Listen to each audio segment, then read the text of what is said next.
Bienvenue dans l'émission Saveurs divines. Cette bonne nouvelle du royaume sera prêchée dans le monde entier pour servir de témoignage à toutes les nations. Alors viendra la fin. Ce pain céleste vous est présenté par Immaculée Niraneza.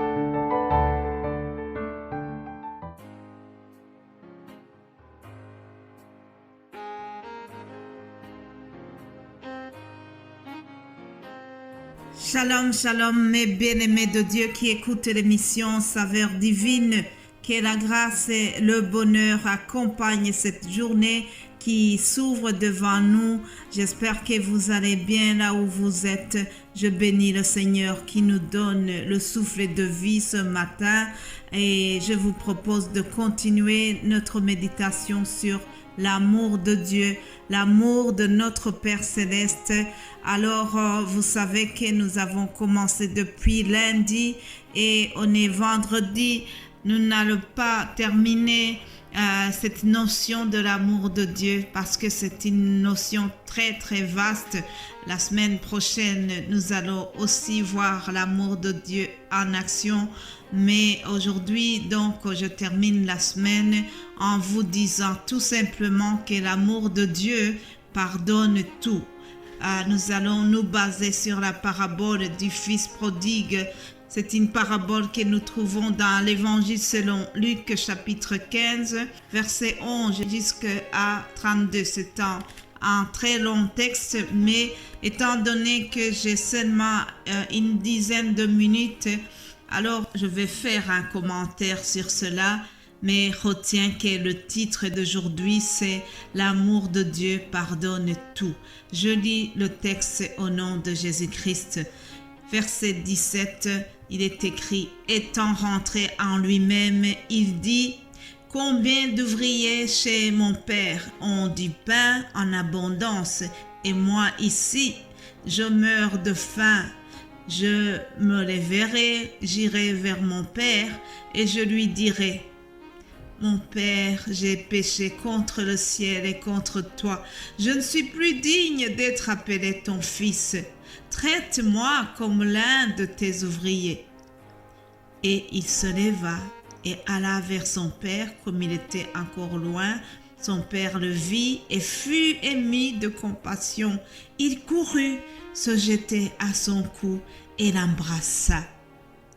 Le fils lui dit « Mon père, j'ai péché contre le ciel et contre toi. Je ne suis plus digne d'être appelé ton fils. » Mais le père dit à ses serviteurs « Apportez vite la plus belle robe et revêtez-le, mettez-lui un anneau au doigt et des souliers aux pieds. Amenez le veau gras et tuez-le. Mangeons et réjouissons-nous, car mon fils que voici était mort et il est revenu à la vie. Il était perdu et il est retrouvé. » Et ils commencèrent à se réjouir. Alléluia. Ils commencèrent à se réjouir. Ils commencèrent à faire la fête. Ah, mes bien-aimés de Dieu, cette parabole nous montre vraiment l'amour du Père. On nous parle d'un fils qui avait décidé de quitter ses parents, un fils qui en avait marre de l'autorité parentale, alors il s'est rebellé. Ah, peut-être que tu m'écoutes en ayant un adolescent ou une adolescente qui s'est rebellée, qui a décidé de refuser l'autorité parentale. Si tu traverses une situation semblable, je prie que le Seigneur vienne encourager une maman ou un père qui a un fils ou une fille pareille. Continue de prier pour cet enfant parce qu'un jour ou l'autre, la prière va l'attirer. Alors, revenons dans notre parabole. Le fils a donc décidé de quitter les parents. Il a demandé son héritage. Il avait besoin de sa liberté. Il est parti loin de ses parents. Et puis, Arrivé là-bas, la vie n'a pas été rose comme il le pensait. En effet, des fois, nous pensons que loin de l'autorité de Dieu, nous serons bien, nous aurons plus de liberté. Nous pensons que dans le monde des péchés, il y a du plaisir. Mais ce plaisir n'a pas duré longtemps, chers amis. Son plaisir n'a pas duré. À un moment, sa vie a mal tourné. Il a dit aller donc demander pour travailler chez quelqu'un où il devait garder les moutons. Mais la vie n'allait pas du tout. Et heureusement, il a réfléchi. Plaise à Dieu lorsque un pécheur se met à réfléchir et qu'il décide de revenir vers Dieu. Le fils prodigue, ce fils perdu, est semblable à quelqu'un qui se rebelle à Dieu, qui est dans le péché, qui ne veut pas suivre Jésus-Christ. Mais on nous dit au verset 17 qu'à un moment, il a réfléchi, il est rentré en lui-même, il a réfléchi et il a décidé de revenir chez son père. Alors, écoutez la réaction de son père. Lorsqu'il a vu son fils venir, il était très content, il était ému de compassion et il a pardonné son fils directement avant même que celui-ci lui demande pardon. Et pourtant, au verset 18, nous voyons qu'il était venu vraiment avec un cœur très humble, avec un cœur de repentance. Il lui a dit, mon père, j'ai péché contre toi, contre le ciel et contre toi. Je ne suis plus digne d'être appelé ton fils. Ah, quelle belle attitude, chers amis, quelle humilité. Venir en disant, je ne suis plus digne. Heureux celui à qui la transgression est remise, heureux à qui le péché est pardonné. Voyant l'humilité de son fils, voyant comment il est revenu avec une attitude de repentance, le père a été ému de compassion. Il n'a pas hésité pour le réintégrer dans la famille. Tout de suite, il a couru se jeter à son cou et il l'a embrassé. C'est de la même façon que Dieu le Père Céleste court dans tes bras lorsque tu décides de se détourner de ce monde, lorsque tu décides de faire demi-tour pour revenir à lui, pour abandonner le péché. Alors Dieu se réjouit. Dieu vient à ta rencontre.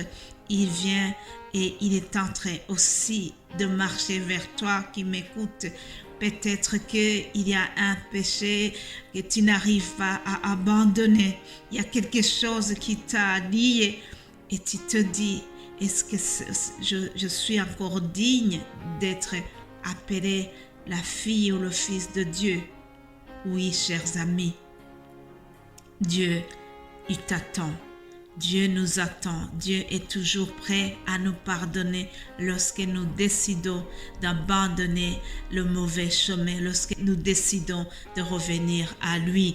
Alors, dans la parabole ici, nous voyons que le père de son fils a été vraiment très heureux de le retrouver et il a demandé à ses serviteurs de préparer la fête pour accueillir le fils. Il a dit, apportez vite la plus belle robe. Alléluia. Cette belle robe, c'est un symbole de pureté. C'est un symbole de repentance puisqu'il avait décidé de revenir, d'abandonner les péchés. Il fallait qu'il soit habillé d'un nouvel habit. Il a été habillé de Christ. Lorsque nous abandonnons notre ancienne vie, nous revêtons de Christ. La belle robe, c'est le Christ. Et on lui a mis aussi un anneau sur ses doigts pour montrer qu'il a réintégré la famille, qu'il a retrouvé son statut de fils.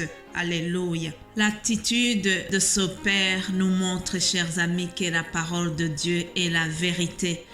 La parole nous dit dans 1 Jean chapitre 1, verset 9, il est écrit, si nous confessons nos péchés, il est fidèle et juste pour nous les pardonner et pour nous purifier de toute iniquité. Alléluia. Voilà, chers amis, l'amour de Dieu est prêt à nous pardonner de tout et de nous purifier de toute iniquité. C'est ça que je vais souligner en terminant cet audio, en terminant cette semaine. Je vous en supplie, chers amis, si jamais vous êtes loin de Dieu, si jamais vous vous sentez coupable, si jamais vous êtes comme ce fils prodigue, vous voyez bien que la parabole vient de nous rappeler que l'amour du Père Céleste nous attend et il est prêt à nous pardonner, à nous purifier de toute iniquité. Soyez bénis, chers amis. Si vous avez été édifiés par ce message, n'hésitez pas à le partager autour de vous. Que Dieu vous bénisse abondamment. Bon week-end et nous allons nous retrouver la semaine prochaine. Dieu voudra. Amen.